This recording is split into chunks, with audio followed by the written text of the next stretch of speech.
दोस्तों, आपके और मेरे दोनों के one of the favourite body builder या one of the favourite athletes जो इंडिया से होते हुए भी मेंस फिजिक कैटेगरी में first time Mister Olympia stage पे हमारे देश को रिप्रेजेंट कर चुके हैं। आज उन्हीं के बारे में मैं आपको कुछ इंपॉर्टेंट चीज़ें बताऊंगा और उनकी जर्नी बताऊंगा कि उन्होंने किस तरीके से एक ड्रीम देखा था, जिसे देखते देखते ही उन्होंने उस ड्रीम को जीना स्टार्ट कर दिया और शायद ऐसा इन फ्यूचर बहुत जल्दी ऐसा होगा कि वो अपने ड्रीम को पूरा कर लेंगे।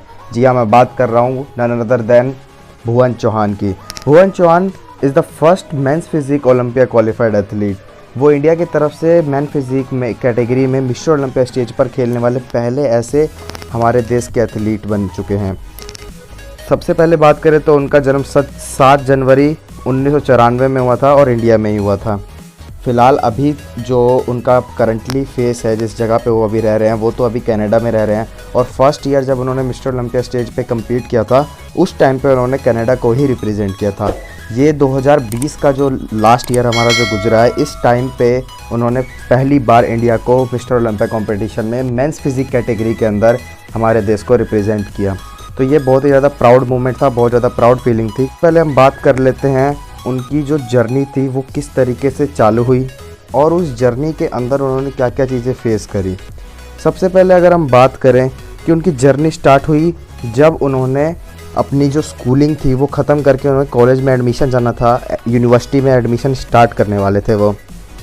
सबसे पहले जब वो 16 ईयर्स के थे तब उन्होंने अपनी जर्नी के बारे में कहा है कि जब उनकी जर्नी स्टार्ट हुई थी उस टाइम पे वो बहुत ही ज़्यादा लीन थे, बहुत ज़्यादा एथलेटिक बॉडी उनके पास थी, जिसकी वजह से उनकी जो शुरुआती दिन थे उस टाइम पे उनकी बॉडी में उतनी ज़्यादा ग्रोथ और उतनी ज़्यादा जो एक जेनेटिकली गिफ्टेड चीज़ दिखाई देती है बॉडी के अंदर, वो उस टाइम पे नहीं दिखा करती थी। क्योंकि उस टाइम पे उनके पास ना उतनी ज़्यादा नॉलेज थी, ना ही उतनी ज़्यादा उनके पास में उस टाइम पे फाइनेंशियल कंडीशन इतनी अच्छी थी कि वो अच्छे से ट्रेन कर पाए या कुछ नई चीज़ें सीख कर वो काम कर सके।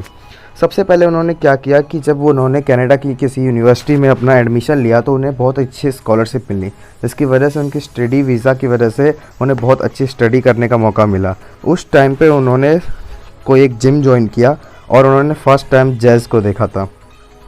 जी हाँ, जैज़ को, जो उस टाइम पे एस्थेटिक किंग माने जाते थे और बहुत सारे एस्थेटिक के जो भी नए एस्थेटिक बॉडी बनाना चाहते थे उन सब के वन ऑफ द फेवरेट हुआ करते थे।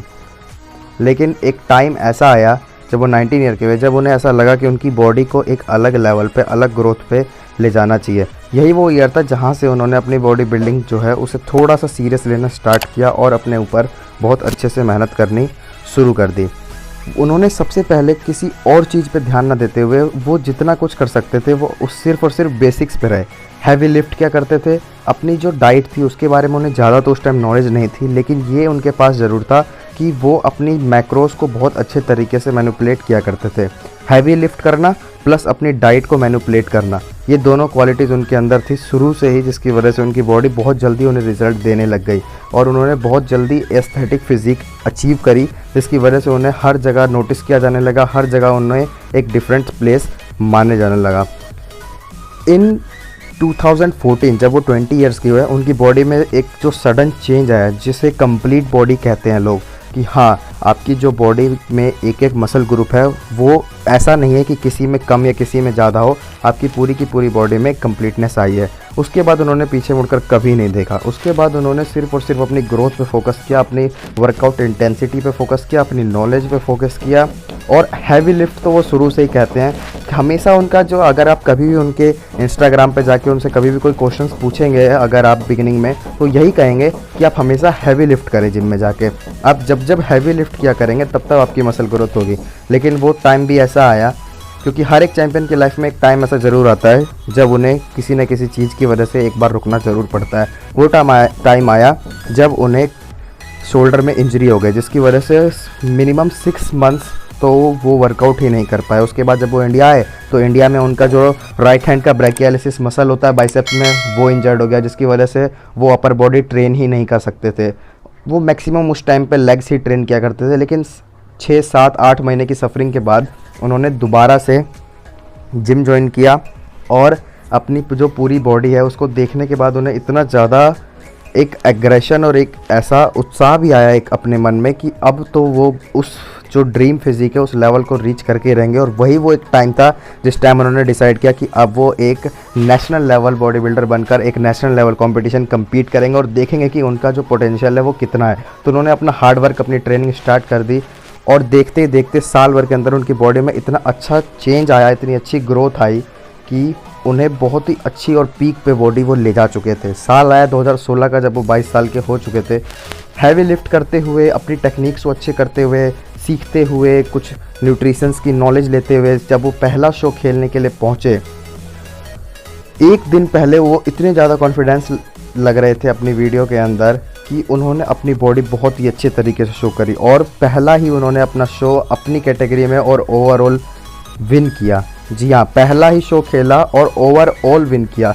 उसके बाद तो उन्होंने सोचा कि अब इसको और आगे ले जाना है और IFBB का प्रो कार्ड लेना ही लेना है। तो उन्होंने अपनी जो मील्स थी, अपनी प्रिपरेशन थी, ऑन टाइम रखी, ऑन पीक रखी और वो टाइम भी आया जब उन्हें IFBB प्रो कार्ड मिलने वाला था।